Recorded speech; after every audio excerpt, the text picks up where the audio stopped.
तो hello everyone, मेरा नाम है सीए तुषार तापड़िया और कंसेप्ट कल्चर की दुनिया में आप सभी लोगों का स्वागत है। तो कंसेप्ट कल्चर की इस वीडियो में आज जिस टॉपिक के ऊपर हम चर्चा करने जा रहे हैं वो है वैल्यू ऑफ सप्लाई। क्या होता है वैल्यू ऑफ सप्लाई? चलिए फटाफट से हम वीडियो को स्टार्ट करते हैं और कंसेप्ट को रिवाइज करते हैं। सर, वैल्यू ऑफ सप्लाई ये आता है section number 15 of the CGST act 2017 के अंदर। वैल्यू ऑफ सप्लाई वो वैल्यू होता है जिसके ऊपर आप जीएसटी का टैक्स रेट लगाते हो, उसके बाद आपको पता चलता है कि जीएसटी का टैक्स अमाउंट कितना हो।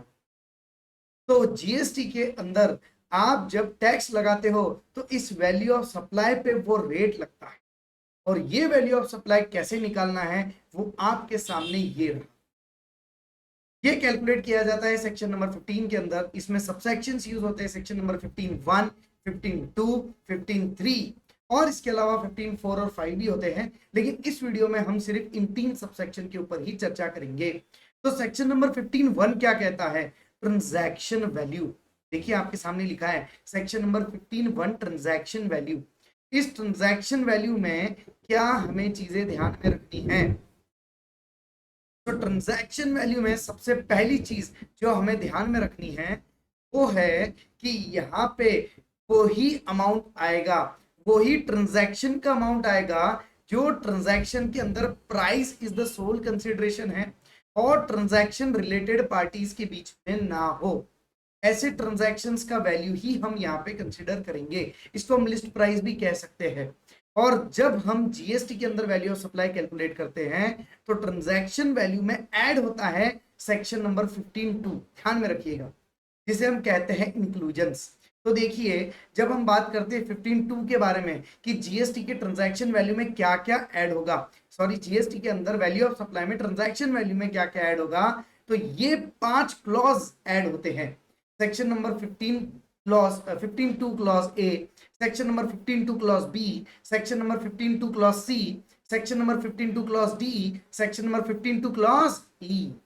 ये 5 क्लॉज ऐड होते हैं, जिसमें से सबसे पहला क्लॉज कहता है any taxes says duties other then in GST.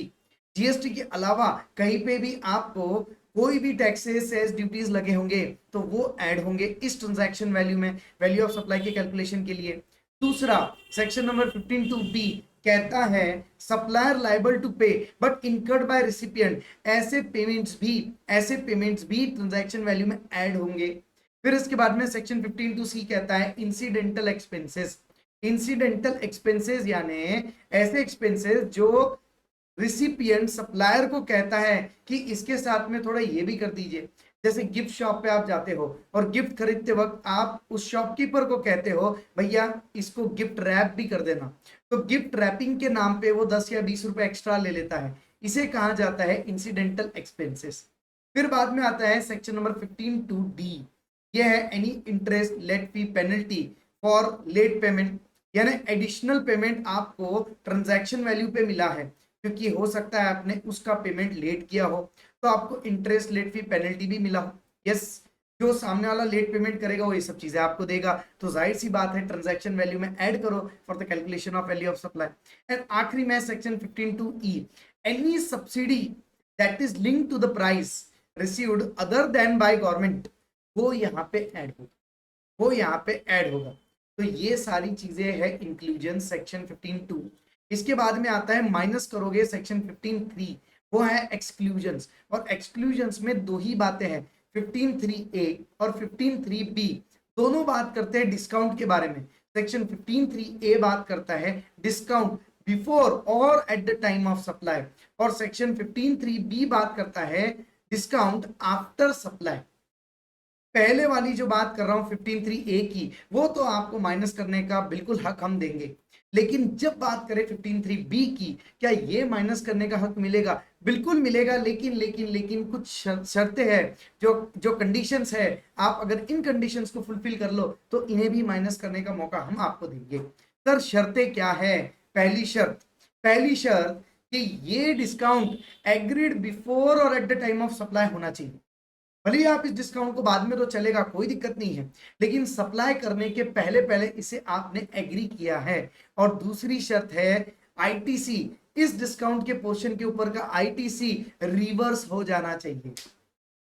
अगर ये शर्तें मंजूर है तो ही हम आपको इसे माइनस करने का हक देंगे।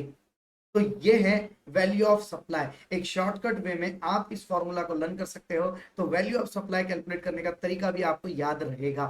तो ये वैल्यू ऑफ सप्लाई है जिसके ऊपर जीएसटी में टैक्स रेट लगती है और हमें जीएसटी का टैक्स अमाउंट मालूम पड़ता है।